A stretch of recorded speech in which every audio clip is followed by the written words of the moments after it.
పెట్టుబడుల అవగాహనపై రేవంత్ మరియు గిరిబాబు గారు కండక్ట్ చేసే వెబినార్ కోసం ఈ నెంబర్కి కాల్ చేయండి. నమస్తే, వెల్కమ్ టు సుమన్ టీవీ. నేను విష్ణు. ప్రస్తుతంతో పాటు సర్టిఫైడ్ ఫైనాన్షియల్ ప్లానర్ మాధవిరెడ్డి గారు ఉన్నారు. వారితో మాట్లాడదాం. నమస్తే మాధవిరెడ్డి గారు. నమస్తే అండి. మాధవిరెడ్డి గారు, నా దగ్గర ఒక చిన్న కేస్ స్టడీ ఉంది. ఒక పర్సన్కి సంబంధించిన కేస్ స్టడీ. ఆ కేస్ స్టడీకి సంబంధించిన ఒక అనాలిసిస్ ఒకటి చెప్పగలరు? నా వయసు 30 సంవత్సరాలు.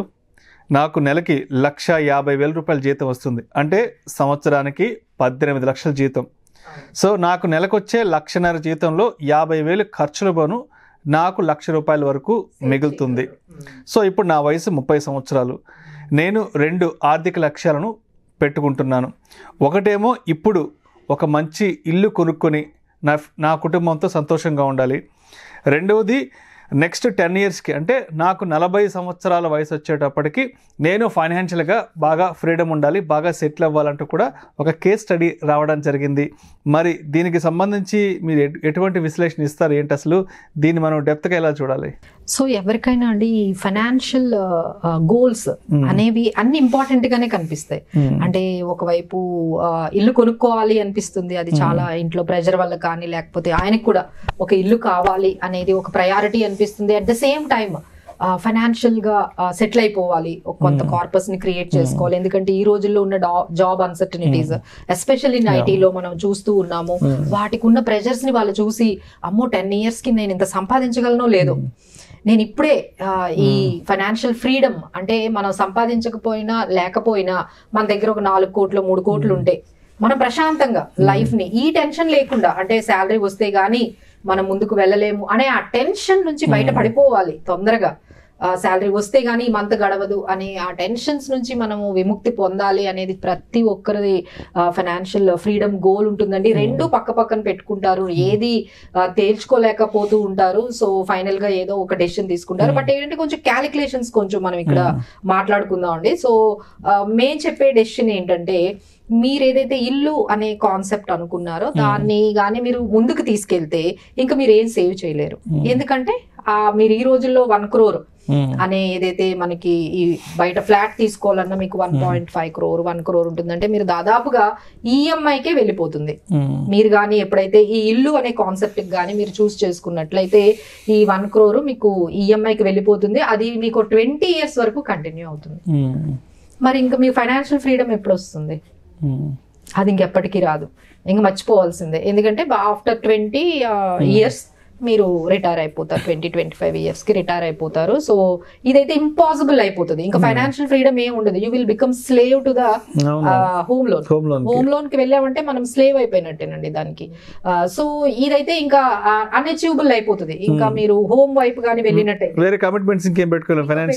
ఫైనాన్షియల్ గా ఏం పెట్టుకోలేరు. సో అది డోర్ అనేది కంప్లీట్ గా క్లోజ్ అయిపోతుంది. బట్ వేరాజ్ మీరు ఇది చూస్ చేసుకున్నట్లయితే, ఏది ఈ 1 lakh అనే ఈ కమిట్మెంట్ మీరు హోమ్ లోన్ ఇవ్వకుండా, ఈఎంఐకి ఇవ్వకుండా ఒక 10 years మీరు కానీ మీ డెసిషన్ ని, మీ హోమ్ ఏదైతే మీ డ్రీమ్ హోమ్ ఉందో ఆ డెసిషన్ ని ఒక 10 years గానీ మీరు పోస్ట్ పోన్ చేసుకున్నట్లయితే 2 సాధించవచ్చు. కాకపోతే జస్ట్ అది ఎలా సాధ్యమవుతుంది అంటే, మీరు ఈ 1 lakh ని ఎవ్రీ 1 month మీరు సేవ్ చేసినట్లయితే మీకు దాదాపుగా అది మీకు 2.5 crores వరకు అవుతుందండి 10 years కి. అక్కడ నుంచి మీరు ఏం చేయాలి? ఆ 10 years ఎప్పుడైతే మీకు ఆ 2.5 crores 3 crores మీరు ఆ కార్పస్ ని క్రియేట్ చేసుకున్నారో దాన్ని మళ్ళీ మీరు రిటైర్మెంట్ వరకు వదిలేస్తే ఇంకేం మీరు ఇన్వెస్ట్ చెయ్యొద్దు. అంటే మీరు 10 years వరకు 1 lakh మీరు ఒక మ్యూచువల్ ఫండ్స్ లో వాటిల్లో ఒక 15% అలా సేవ్ చేసుకుంటూ 10 years తర్వాత మీరు అప్పుడు హోమ్ అనే దానికి వెళ్తే ఇక మీరు ఈ 1 lakh ని మీరు ఇంకా ఈఎంఐకి వెళ్ళిపోండి. ఇంకెక్కడితో సేవింగ్స్ ఆపేయండి. ఎందుకంటే మనం చెప్పిన స్ట్రాటజీ ఏంటి? 10 years వరకు సేవ్ చేయండి. 10 years తర్వాత మీరు ఈ అమౌంట్ ఏదైతే 1 lakh ఉందో అది మీరు ఈఎంఐకి పే చేసుకోండి.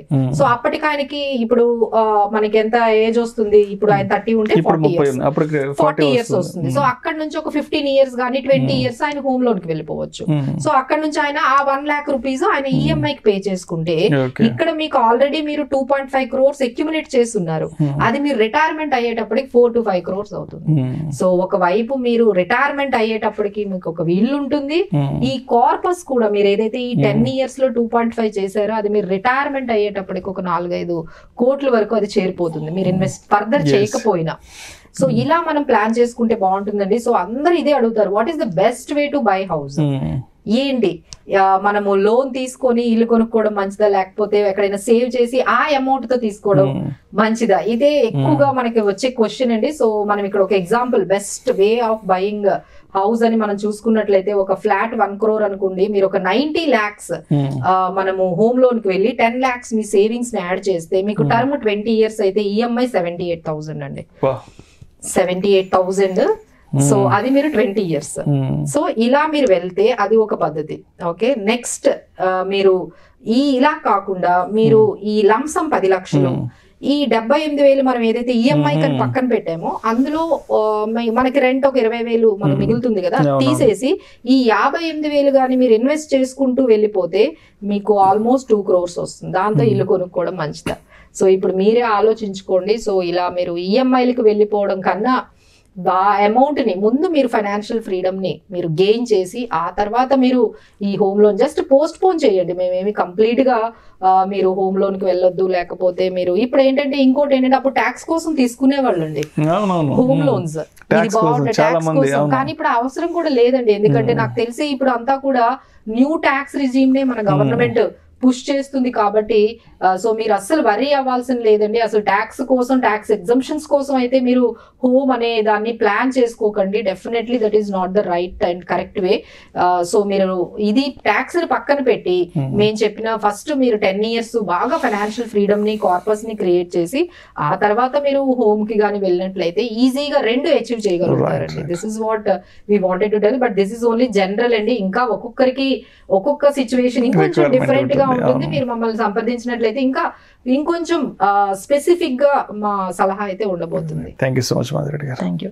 సుమన్ టీవీలో మీ పర్సనల్ అండ్ బిజినెస్ ప్రమోషన్స్ కోసం కింది నెంబర్ కి కాంటాక్ట్ చేయండి.